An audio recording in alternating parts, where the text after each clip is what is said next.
guys, Tori Ann here. I'm coming at you with another Facebook Live telling you all about this amazing history resource that we have used in my home that we absolutely love.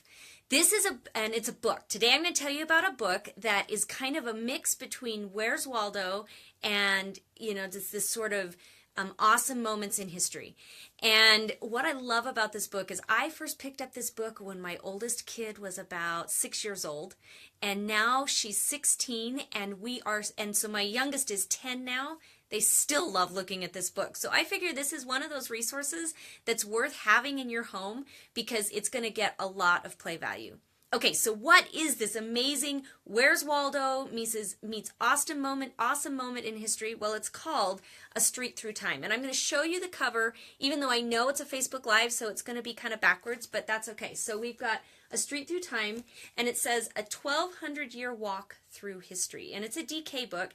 It's written by Dr. Millard. And like always, I will include a link after I finish the Facebook Live up in the beginning in the description. So if you want to check this out on Amazon, you can. So anyway, but here's what I want to tell you about this. So I love it because it's this really amazing combination, like I said, of a Where's Waldo. So first of all, let me just show you what these pictures look like because I just find the pictures fascinating.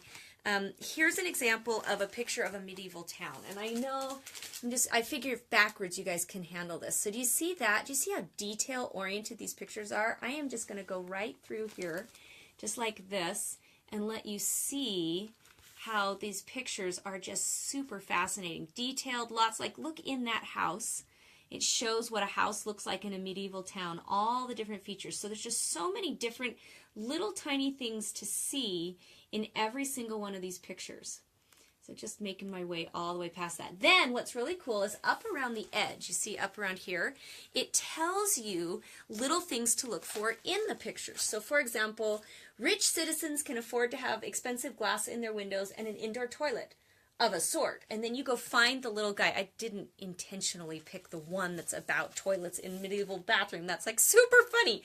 But anyway, so you go find the little guy that's sitting on the john. Or whatever that is. Here's a guy working at his cobbler bench. Here is household waste gets thrown down on the street. Who's in for a nasty shock? Okay, so this one's all bathroom oriented. A quick way to make local trips is by boat. If you can afford to pay someone to row you. Petty thieves are placed in the stocks. Anyway, so you go around, you get all these little bits and pieces of history from this time period, and as you're reading. But that is only part of what makes this so fun. So now we go back to the beginning of the book, and it starts in the Stone Age, and it talks, and now as you can see, the book is mostly just a lot of forest with some just ancient people, right, that are kind of hunter-gatherer type.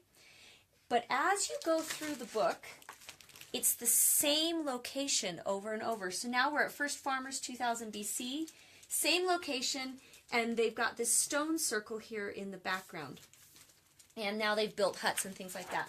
Same river, Iron Age, 600 BC, ancient stone circle. So one of the kings, and now they've built a fort here, ancient barrow, and as we turn the pages, we get to see the same section of, this is, probably an England town, over and over and over again. So when I turn to the next page, here's our ancient stone circle again.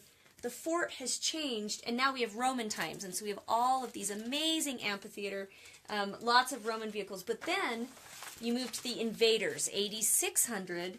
Ancient stone circle is still there. Roman fort has been destroyed. We have some ruins in the background. So as we go through, you're going to see 12,000 years of history over and over and over again, and they get to see how the situation and the landscape builds on top of the knowledge and if of the previous people, and builds on the previous buildings, and builds on the previous everything. It's a lot of fun. So there's that layer. Then the other thing that I love, so for example, let's see if I can find this. In this particular one, this is the Roman one. If you can see this right here, you can see in this building, there's this little tiny Roman statue, right? And it's just in a house, and it's part of this. Well, at the very end, and this is the very last page, we have, where is it? Is it here? Or is it the one before it? Anyway, oh yeah, it's here. So in the very last page, we have Modern City, right? And if you come over here, the buildings have turned into all of these things. And where is it? Here's the antique shop. Here's the antique shop. And right here is the same Roman statue that we saw way back. So the kids love to go through this and say, oh my goodness, there's the statue. And then, oh my goodness, that's where they're pulling it out. And oh my goodness, that's where this is. And they can start to see they've built in this story in these pages over and over and over again. So anyway, that is my review for you guys today. This book, A Street Through Time, I'm going to include a link up above telling you guys this is a book that's worth having. It's so much fun. I just checked on Amazon.